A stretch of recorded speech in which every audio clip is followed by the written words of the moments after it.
오늘 말씀은 에베소서 1장 3절부터 14절입니다. 제가 본문을 읽도록 하겠습니다. 찬송하리로다. 하나님 곧 우리 주 예수 그리스도의 아버지께서 그리스도 안에서 하늘에 속한 모든 신령한 복을 우리에게 주시되 곧 창세전에 그리스도 안에서 우리를 택하사 우리로 사랑 안에서 그 앞에 거룩하고 흠이 없게 하시려고 그 기쁘신 뜻대로 우리를 예정하사 예수 그리스도로 말미암아 자기의 아들들이 되게 하셨으니 이는 그가 사랑하시는 자 안에서 우리에게 거저 주시는 바 그의 은혜의 영광을 찬송하게 하려는 것이라. 우리는 그리스도 안에서 그의 은혜의 풍성함을 따라 그의 피로 말미암아 속량 곧 죄사함을 받았느니라. 이는 그가 모든 지혜와 총명을 우리에게 넘치게 하사 그 뜻의 비밀을 우리에게 알리신 것이요 그의 기뻐하심을 따라 그리스도 안에서 때가 찬 경륜을 위하여 예정한 것이니 하늘에 있는 것이나 땅에 있는 것이 다 그리스도 안에서 통일되게 하려 하심이라. 모든 일을 그의 뜻의 결정대로 일하시는 이의 계획에 따라서 우리가 예정을 입어 그 안에서 기업이 되었으니 이는 우리가 그리스도 안에서 전부터 바라던 그의 영광의 찬송이 되게 하려 하심이라. 그 안에서 너희도 진리의 말씀 곧 너희의 구원의 복음을 듣고 그 안에서 또한 믿어 약속의 성령으로 인치심을 받았으니 이는 우리 기업의 보증이 되사 그 얻으신 것을 속량하시고 그의 영광을 찬송하게 하려 하심이라. 아멘. 에베소서 말씀은 특별히 교회에 관한 이야기들이 깊이 게시되어 있습니다. 그런데 헬라어 문장을 보면 오늘 이 읽은 문장이 일종의 여러 문장이 아니고 한 문장으로 계속 이어져 있다고 하나요? 중간에 쉼표가 없어 읽다가 숨 막혀서 쓰러지는 사람도 있을 겁니다.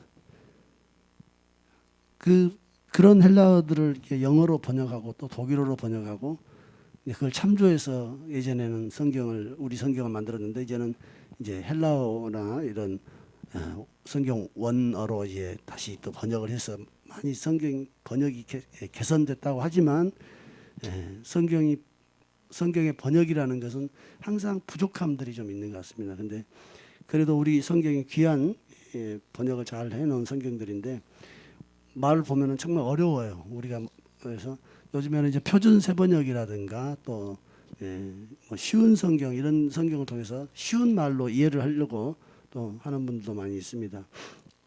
오늘 이 본문 내용을 먼저 한번 쭉 살펴보면서 은혜를 나누기를 원합니다.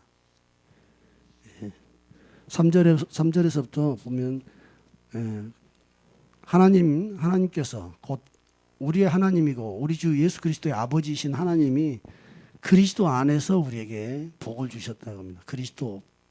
그리스도와 상관없는 어떤 복이 아니라 그리스도 안에서 복을 주셨는데 이것은 어떤 복이냐면 하늘의 영역에 속해 하늘의 영역, 하늘에 속한이라고 우리가 바로 이렇게 번역했는데 원 말로 보면 하늘의 영역, 하늘의 어떤 영역에 속한 모든 영적인 복이다. 신령한 복이라는 말이 한자 말로 신령하다는 말은 영적이라는 거예요.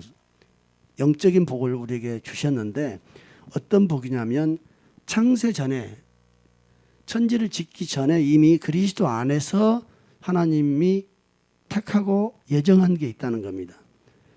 택하고 예정한 게 있는데 우리를 택하사 그의 사랑 안에서 그분의 사랑 안에서 그 앞에 거룩하고 흠이 없게 하시려고 그분이 기뻐하시는 뜻대로 그것도 그분이 기뻐하시는 뜻이 그것이기 때문에 그렇게 택하고 예정해서 무엇을 했냐면 예수 그리스도로 말미암아서 자기 아들들이 되게 하셨다는 겁니다. 다시 말하면 그리스도 예수 안에서 하나님이 하늘의 영역에 속해 있는 영적인 복을 우리에게 주셨는데 에베소 교인들한테 그렇게 말합니다. 그 영적인 복은 뭐냐면 예수 그리스도로 말미암아 자기 아들들, 하나님의 아들들이 우리가 되었다.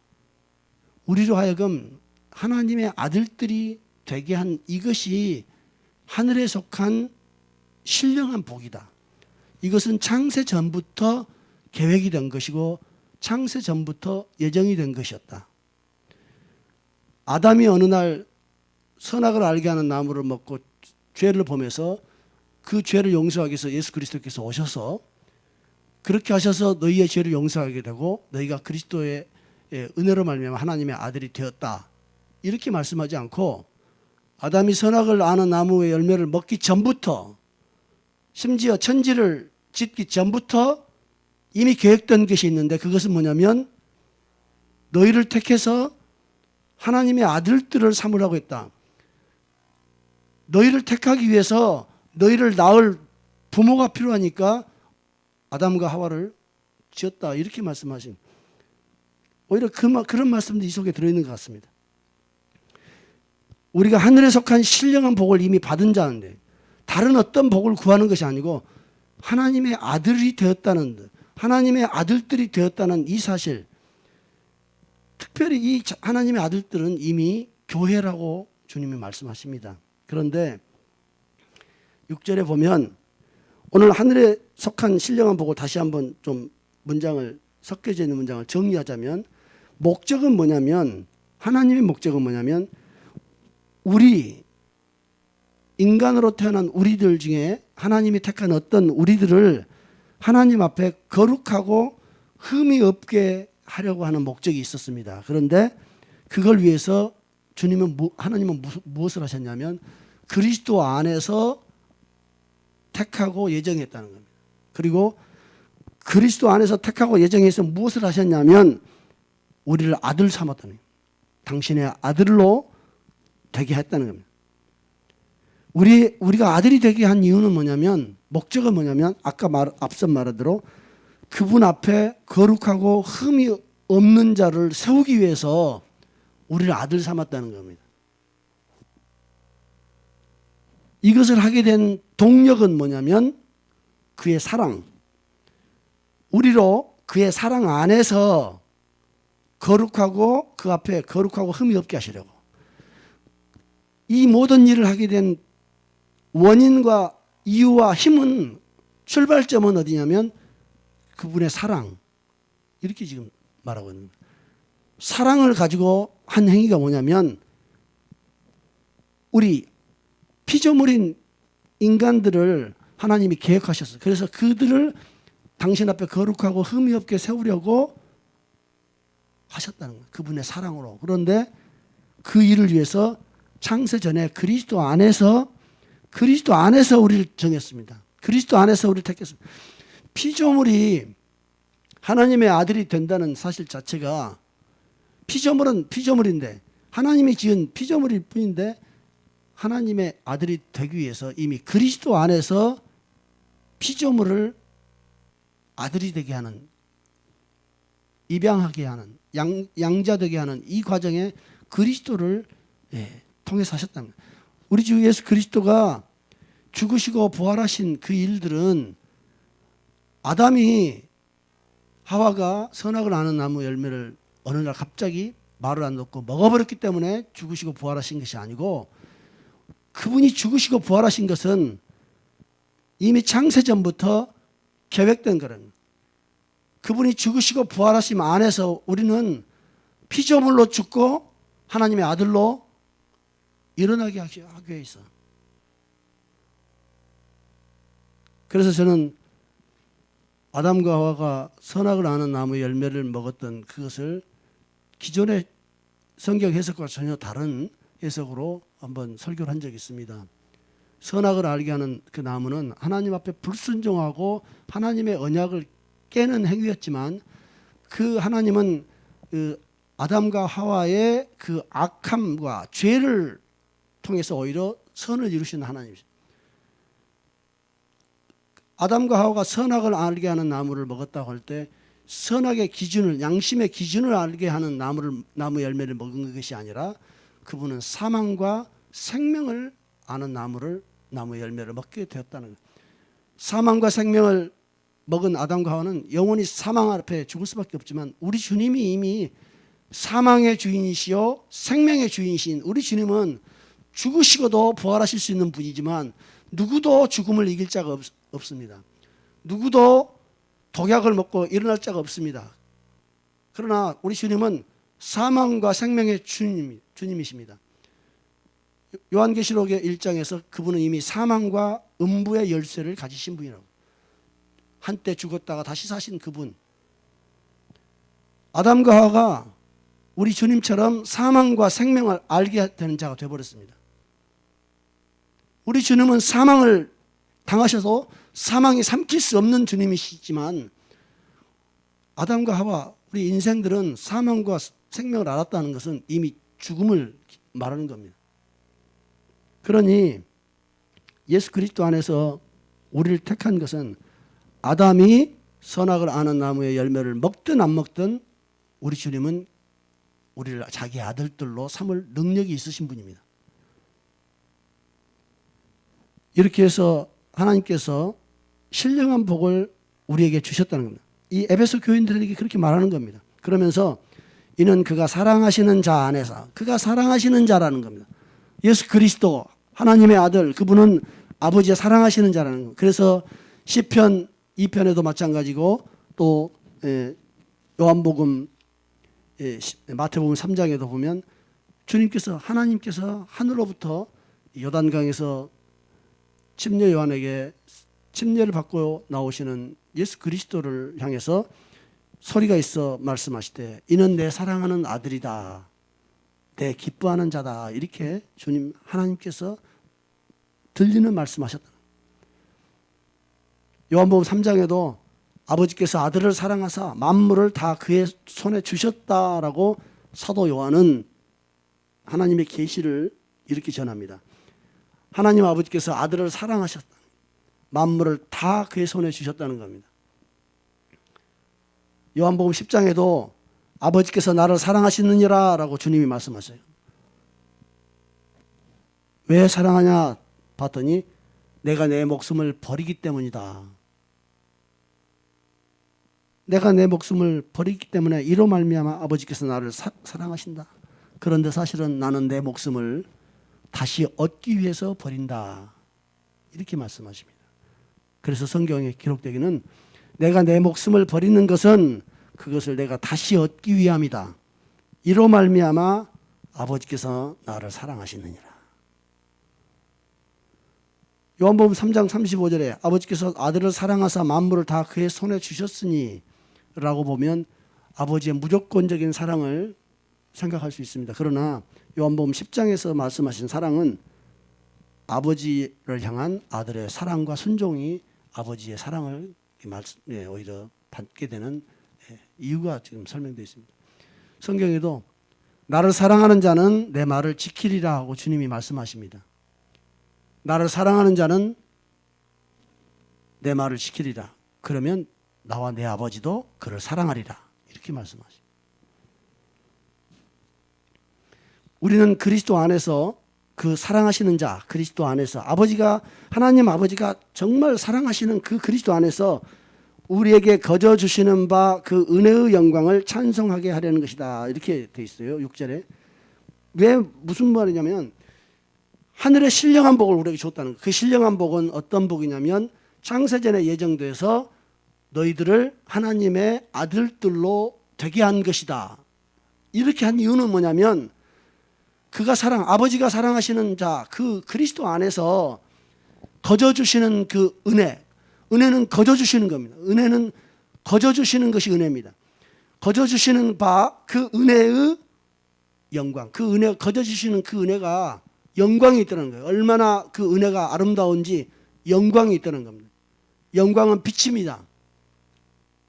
엑스레이, 감마선, 베타선, 자외선, 적외선 모두 다 빛입니다. 눈에 보이지 않는 빛들입니다. 영광이야말로 참 빛입니다. 눈에 보이지 않는. 근데 그 영광이 드러나는 거예요. 그분이 거저 주시는 그 은혜 속에서 하늘의 신령한 복을 주셨는데 그것은 우리를 하나님 아들들이 되게 만드신 일입니다. 그 일은 하나님이 거저 주시는 은혜로 됐다는 겁니다. 그런데 그것이 그냥 된 게 아니고 아버지께서 사랑하시는 그리스도 안에서 거저 주시는 은혜가 되었다는 겁니다. 그리고 그 은혜는 놀랍게도 은혜가 너무나 아름답다 보니까 영광이 나타나니까 그 은혜를 받은 자들은 하나님의 영광을 찬송하게 된다는 거예요. 이 은혜를 받은 자 외에는 하나님을 절대 찬송할 수가 없어요. 이 은혜 안에가 하나님의 영광이 드러나니까 하나님을 찬송할 힘이 내 안에 생겨요. 그래서 고린도서 12장 3절에는 하나님을 성령으로, 하나님을 저주하는 자에게 성령으로 아니하고는 예수를 주라 시인할 수도 없고, 성령으로 말미암은 자는 예수를 저주하지 않는다는 겁니다. 하나님의 영으로 예수를 만나지 않으면 예수를 주라 시인할 수도 없고, 또 예수를 저주하는 자들은 결코 하나님을 만난 적이 없는 자들인 거예요. 은혜의 영광을 찬송하게 할 목적으로 하나님은 거저 주셨습니다. 은혜를. 그 은혜는 어떤 거냐면 하늘에 속한 신령한 그 복들을, 영적인 복을 주셨는데, 그 영적인 복은 다른 복이 아니고 하나님의 아들들이 되게, 하나님의 자녀가 되게 하는 복입니다. 이렇게 그리스도 안에서 그 하나님이 주시는 은혜, 거저 주시는 그 은혜가 얼마나 풍성한지, 그 은혜의 풍성함으로 인해서 우리가 느끼는 또 하나의 측면은 뭐냐면 속량이라는 거예요. 죄사함. 하나님의 아들들이 되는 데 있어서 반드시 거쳐야 되는 부분이 바로 이 죄사함입니다. 죄사함은 속량을 말하는 겁니다. 속량은 풀려졌던, 노예된 자를 값을 주고 풀어줬다는 겁니다. 이 속량이란 말은 구속이란 말, 건전했다는 말. 그냥 죄가 있는데 너 죄 없다? 이 정도가 아니고 그 속에는 죽음과 사망에게 완전히 잡혀있는 상태, 포로되어 있는 상태, 인질로 잡혀있는 상태, 이 상태를 풀어주고 놓아주고 꺼내주고 건져준다는 거예요. 그냥 죄는 죄로 끝난 것이 아니고 사망과 사단에게 완전하게 잡혀있는 상태라는 겁니다. 하나님이 자기 아들들이 되게 하는 그것은 사탄에게서, 사망의 그 세력에게서 건져내는 겁니다. 그냥 죄만 용서하는 정도가 아니라 죄를 용서하는 그 측면만이 아니라 그 사망의 세력, 사단에게서, 그 선악에서 꺼내는 거예요. 그래서 골로새서 1장 13절은 우리를 그 흑암의 권세에서 사랑의 아들의 나라로 옮겼다, 이렇게 표현하고 있습니다. 사도행전 26장 18절에서는 그 사탄의 권세에서 하나님께로 옮겼다, 이렇게 말합니다. 우리를 아들되게 하기 위해서 주님은 우리를 풀어주신 겁니다. 사단에게서 풀어주고 우리의 죄를 사해 주셨습니다. 그것이 우리가 잘해서가 아니고 거저 주셨다고. 거저 주신 거기 때문에 받는 방법이 믿음밖에 없다고. 거저 주신 것을 믿는 것, 이는 그가 모든 지혜와 총명을 우리에게 넘치게 하사 그 뜻의 비밀을 우리에게 알리신 것이다. 이것은 그분이 지혜와 총명을 안 주면 인간의 지혜와 인간의 총명으로는 이해가 안 되는 거예요. 하나님이 주신 지혜와 총명, 오직 그리스도 외에는 우리를 구원할 자가 없는, 은혜 외에는 우리를 살려줄 방법이 없다는 것을 깨달아야 되는데, 많은 사람들은 자기 지혜와 자기 총명으로 자기가 세상을 알고 자기가 신의 지혜에 도달해서 자기가 득도하고 자기가 해탈해서 자기가 부처가 될 수 있다고 말합니다. 그런데 하나님은 그런 지혜는 다 썩을 지혜다. 그건 마귀로부터 온 것이다. 그것은 세상으로부터 온 것이다. 그것은 육신으로부터 온 것이다. 이렇게 말합니다. 그리고 하나님의 모든 지혜와 총명은 그 총명을 넘치게 했더니 똑똑해진 것이 아니라 바보가 되는 거예요. 바보가 되고 어린아이같이 된 자만이 그 뜻의 비밀을 알게 되는 겁니다. 하나님은 그 기뻐하심을 따라서 그리스도 안에서 때가 찬 경륜을 위해서 예정하셨다. 결국 신령한 복을 줘서 죄와 사망의 종노릇하고 어디서 와서 어디로 가는지 알지 못하는 인생들을 지혜와 청명이 가득 차게 해서 예수 그리스도의 그 죽음이 헛된 죽음이 아니고 사망과 죄에서 우리를 건져주시는 죽음이라는 것을 깨닫게 해서 예수를 믿게 하시고 예수를 통해서 하나님께로 돌아오게 하는 것. 그래서 많은 허무한 인생들을 하나님의 아들들이 되게 하는 이 놀라운 은혜, 이 은혜가 영광이 빛나더라는 겁니다. 그런데 이것은 무엇을 했냐면 그리스도 안에서 때가 찬 경륜을 위해, 때가 찬 그 경영 계획이 있다는, 하나님의 경영 계획이 있다는 거예요. 하나님의 경영 계획이 있었는데 때가 꽉 차서 이제는 그것을 이루셨다는 겁니다. 창세로부터, 아담으로부터, 노아로부터, 아브라함으로, 모세로, 다윗으로, 이사야로 그 모든 선지자들을 통해서 이어왔던 그 하나님이 계획, 경영 계획의 때가 꽉 차서 그 때가 차서 이제 아들을 보내셨다는 거예요. 그 아들 안에서 때가 찬 경륜을 완성하기 위해서 이 모든 것들을 예정했다는 겁니다. 그래서 그것을 통해서 이루고자 하는 것은 아까는 우리를 그분 앞에서 거룩하고 흠이 없게 세우기 위해서 그렇게 하셨다. 그렇게 해서 결국에는 하나님을 찬송하게, 하나님의 영광을 찬송하게 하려는 목적이다. 이렇게 했는데 10절에는 그 목적이 다른 측면에서는 또 하나의 표현으로 나와 있습니다. 그건 뭐냐면 하늘에 있는 것이나 땅에 있는 것이 다 그리스도 안에서 통일되게 하려는 거예요. 통일된다 하는 것은, 통일이라는 것은 하나가 된다. 합쳐져서 하나가 된다. 하늘에 있는 것이나 땅에 있는 것들이 제각기 따로 노는 것이 아니고 그리스도 안에서 완전하게 하나가 되는 겁니다. 그리스도 안에서 하나가 되려는 것은 그리스도와 원수 맺은 관계들이 다 끝나야 됩니다. 우리 주님께서도 기도를 가르치실 때 제자들에게 하늘에 계신 우리 아버지여 이름이 거룩히 여김을 받으시오며 뜻이 하늘에서 이루어진 것 같이 땅에서도 이루어지이다. 하늘에서 영적 전쟁이 이루어져서 사단의 세력들이 무너지고 그리스도 앞에 쫓겨난 그 일들이 이제 이 땅에서도 동일하게 이루어져야 되고 하늘에서 이루어졌던 정복이 땅에서도 완전하게 이루어져야 합니다. 그래서 하늘과 땅에 있는 모든 것들이 그리스도에게 복종하는 겁니다. 우리 인간에게는 이 세상 권세 질서, 국가의 권력, 군대, 병력, 무력 이런 것뿐만 아니라 우리 속에 있는 생각, 우리 속에 있는 마음 이것조차도 그리스도에게 복종해야 한다는 거예요. 그래서 고린도서 10장에서는 모든 이론, 하나님의 능력으로 견고한 진을 파해버려야 한다.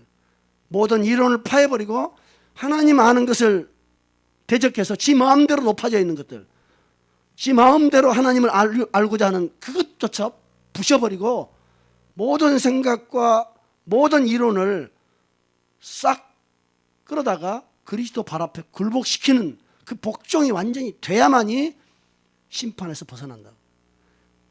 그렇게 복종이 완전히 이루어지면 복종치 아니하는 자들의 심판이 예비된다. 이렇게 말씀합니다. 그 말은 모든 생각이 그리스도에게 복종하지 않으면 복종하지 않은 영역은 반드시 심판을 받는다는 거예요. 우리 주님은 우리를 아들되게 하십니다.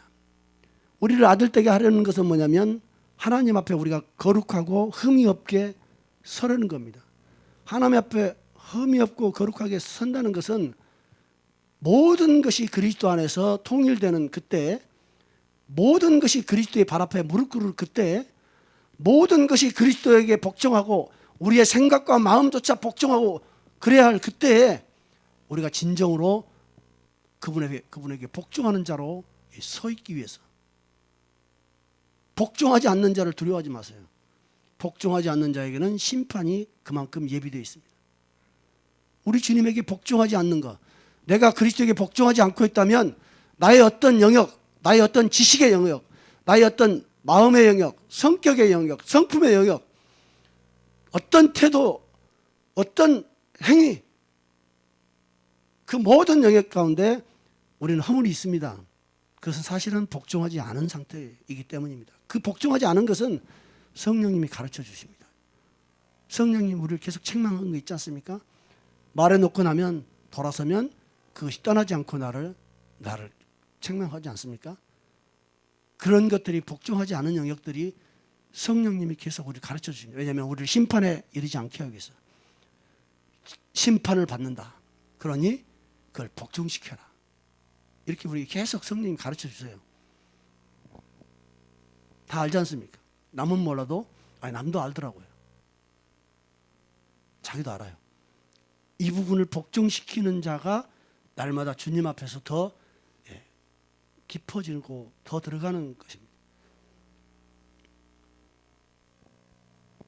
11절에 모든 일을 그의 뜻대로 결정하시는 그의 뜻의 결정대로 일하시는 분의 계획에 따라서 우리가 예정을 입어 그 안에서 이제 기업이 되었다. 이렇게. 기업이라는 것은 영리를 목적으로 하는 그 기업, 이런 기업이라고 하지만 터 기자를 쓰면 기반이 되는 업, 기반이 되는 업자예요. 엔터프라이즈, 영어로 말하는 그런 기업이 아니라 기본이 되는 업. 이 기업은 뭐냐면 이 상속자들이 받는 유업, 아버지로부터 받는 유업입니다. 그래서 그 안에서 우리가 기업이 되었다는 겁니다. 사실은 하나님이 우리를 14절에서는 우리 기업의 보증이 되사라고 해서 뭐가 보증이 되냐면 성령이, 하나님이 예수 믿는 자들에게는 기업이 되세요. 하나님이 본 기업이 돼, 우리의 본업이 되는 겁니다. 상속 유업이 되는 거예요. 그런데 이 말씀에서는 뭐냐면 11절에서는 우리가 예수 안에서 하나님의 기업이 된다는 거예요. 하나님의 기업이 되는 것은 신명기에도 그렇게 말씀하셨어요. 다른 민족은 다 제각기 천사들의 수요에 맞춰서 분배하지만 야곱은 내 몫이다. 하나님이 야곱은 내 몫이다 했어요. 이게 뭐냐면 하나님 몫이다는 거예요. 이게 자식들 유산 남겨주는데 딸 아들들 뚝뚝 알아서 떼어주는데 각자의 몫으로 떼어진 것이 기업입니다. 부모가 떼어준 게. 그게 하나님이 우리에게 기업을 주셔요. 우리가 하나님으로부터 상속 유물을 하늘에 가서 상속을 받는다고 성경은 말합니다. 그런데 오늘 이 11절에서는 뭐라고 말하냐면 우리를 예정해서 이렇게 구원해 놓고 하나님은 우리를 당신의 기업으로 삼으신다는 거예요. 하나님은 우리에게 상속을 주시고 생명을 주시고 영원한 복을 주시는 분인데 반대로 하나님은 우리를 너는 내 몫이다 이렇게 생각하신다는 거예요.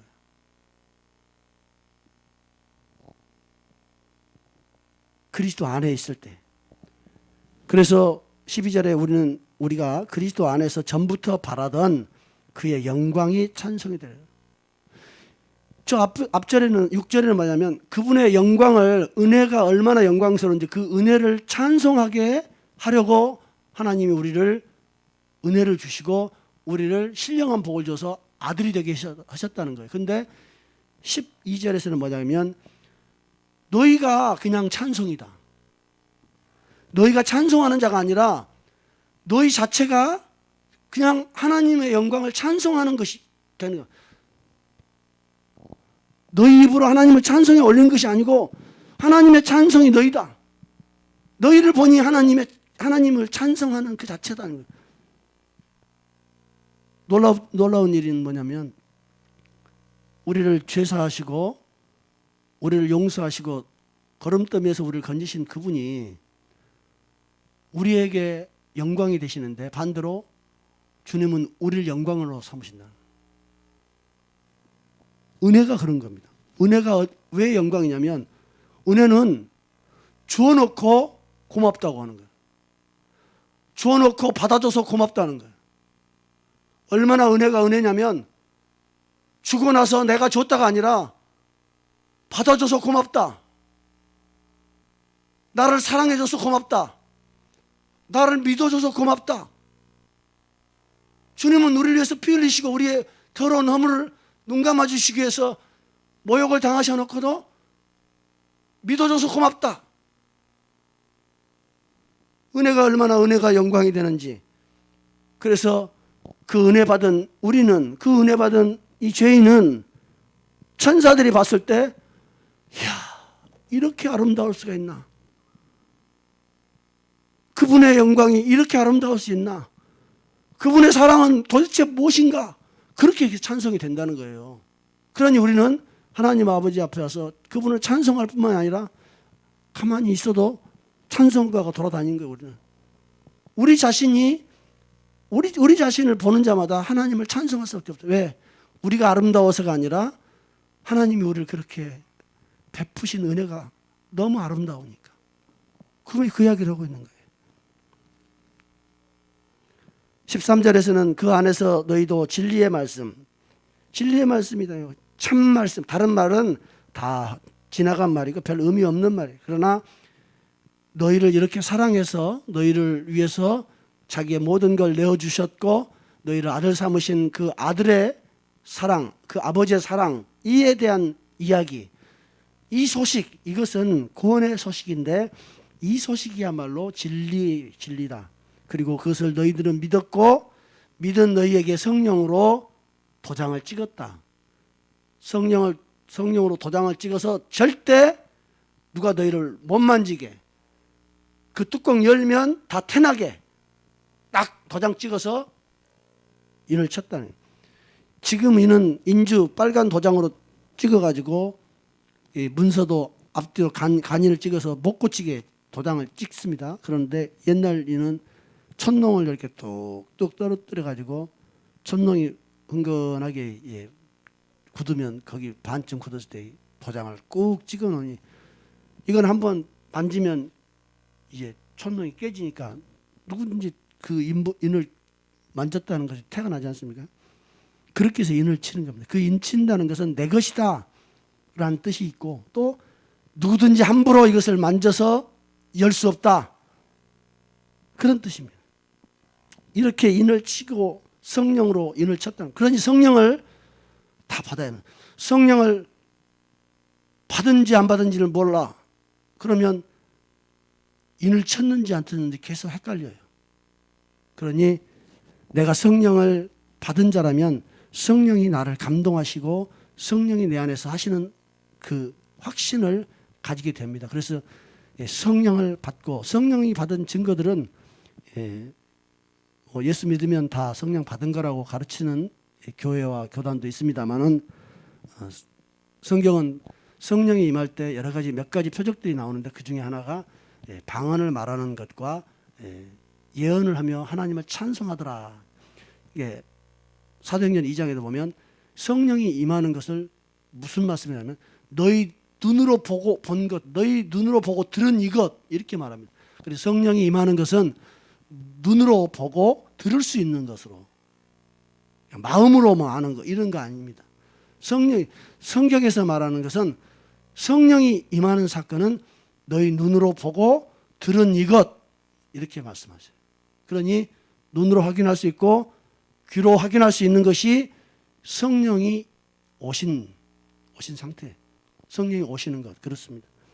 그걸 잘 모르는 사람이 있어요. 그냥 방언도 그냥 PC방구 끼듯이 방언을 슬그머니 그냥 해본 사람이 있어요. 남 따라하다가 아니면 강력하게 성령에 그냥 감동이 돼가지고 혀가 그냥 말려서 그냥 주체 못해갖고 밤새 기도했던 분도 있어요. 근데 그러면 그런 분은 더 성령을 받았다 하는 확신이 오겠지만 그냥 은근슬쩍 그런 것들을 하신 분들은 내가 이게 받았나 안 받았나 이렇게 의심하거나 흔들릴 수도 있습니다. 그럴 경우에는 또 사역자분들한테 영사역자들한테 검증을 받아보거나 또 방언 통변을 받아보거나 이렇게 함으로써 확신을 가지는 것이 중요한 것 같습니다. 14절에 이는 우리 기업의 보증이 되사라고 했는데 이 성령입니다. 성령이 우리 기업의 보증이다. 하나님이 우리를 기업으로 생각하시네요. 우리 자신을 하나님이 당신 몫이라고 생각해요. 근데 또 이 성령은 우리 몫이, 하나님이 주신 우리 몫이 있는데, 그 나라가 되면 받게 될 그 몫이 있는데, 그것은 단지 구원만이 아니고 하나님 나라를 상속받는다고 표현을 하고 있어요. 근데 그 기업의 보증이 된다는 거예요. 담보물이 된다는 거예요. 계약금이 된다는 거예요. 계약금은, 근데 문제는 사는 사람이 계약금을 걸어야 되는데 주님이 주셔놓고 계약금도 우리한테 주셨어요. 그 계약금으로 성령을 우리에게 주셔서 하나님 나라의 생명과 권능이 성령을 통해서 계약금으로 오늘 우리가 계약을 하고 있는 겁니다. 예를 들면 가나의 혼인잔치로 말한다면 정혼한 상태입니다. 성령이 보증이 돼서 그 얻으신 것을 속량하시고 그의 영광을 찬송하게 하려 하심이라라고 또 있어요. 근데 이 14절 번역은 성경마다 조금씩 다른데 명확한 뜻이 저도 사실 쉽지 않아요. 성령님이 우리 기업은 뭡니까? 우리가 하나님의 백성이 된 것이고 하나님의 자녀가 된 것이며 하나님 나라를 상속받은 것이, 이것이 우리 기업입니다. 그런데 오늘 그 기업의 보증이 됐다는 것은 담보물과 계약금으로 성령님을 가지고 있다는 거예요. 모시고 있다는 거예요. 근데 그냥 그걸 확인할 수 없다면 그 기업을 보고 싶은데 계약서를 보면 저 집 나 잔금만 치르면 내가 들어간다 하고 계약서가 중요하지 않습니까? 근데 계약서와 같은 것이 우리 삶 가운데 있었냐 이 말이에요. 주의 이름으로 간구할 때 주께서 내게 말씀하시고, 주의 이름으로 다른 사람을 위해 기도할 때 주께서 그분을 치유하고, 주의 이름으로 기도할 때 그분의 심령 가운데 하나님의 빛이 들어가고, 이런 계약서를 최소한 가진 증거들이 우리 삶 가운데 있어야 되지 않습니까? 성령님이 그 일을 하신다는 거예요. 성령이 없이는 그 일이 흉내로 끝내고 안 된다는 거예요. 치유자야 또 예언자며 또 상담을 하는 것이며 또 정말 사랑의 말 한마디를 통해서도 사람의 심령을 변화시키는 것은 성령의 능력이 우리에게 와 있어야지, 그 기업의 담보물을 가지고 그 하나님 나라의 내세의 능력이죠. 그걸 끌어다가 잠시 쓰고 있는 겁니다. 부분적으로. 그래서 고린도전서 13장에서는 예언도 모든 것이 다 부분적이다는 거예요. 그 얻으신 것을 속량하시고라는 것이 도대체 뭐냐? 쉬운 성경에는 이렇게 표현이 되어 있습니다. 14절은 원래 우리 개정개혁은 이렇게 되어 있습니다.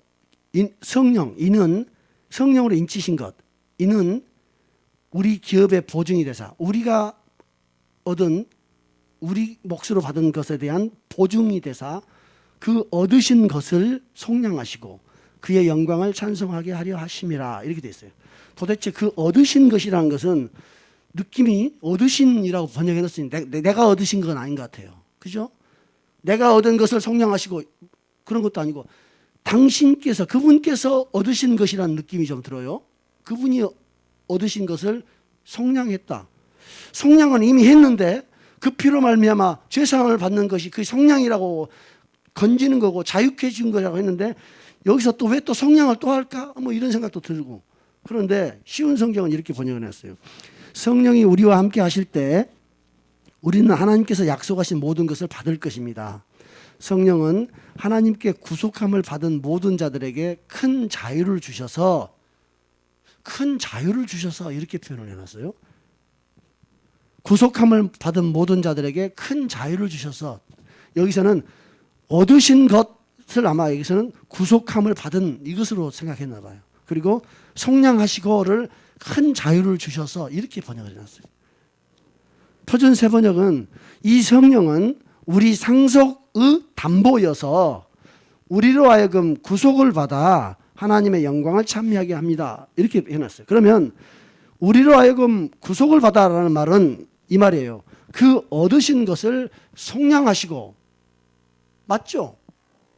성령이 보증이 되신 것은 담보다. 성령은 우리 상속의 담보다. 하나님 나라를 상속받은 것에 대한 담보다. 근데 우리로 하여금 구속을 받아서 구속을 받았으니까 하나님 찬송하게 되겠죠. 그런데 성령은 죄 사함을 받은 상태에서 오시는데 성령이 와서 뭐 하려고 또 구속을 할까? 뭐 이런 의문이 또 들어요. 그러니 이 번역이 정확하게 됐는가? 구속은 사실은 예수 그리스도를 믿는 순간에 구속받는 겁니다. 그러나 진정한 완전한 구속은 몸의 구속까지 가는 것은 주님 재림하셔서 심판의 날, 그날 몸까지 구속된다고 로마서 8장은 말하고 있습니다. 그래서 우리의 구원은 소망으로서의 구원이다. 그런다고 해서 우리의 구원이 그냥 허상이 아니에요.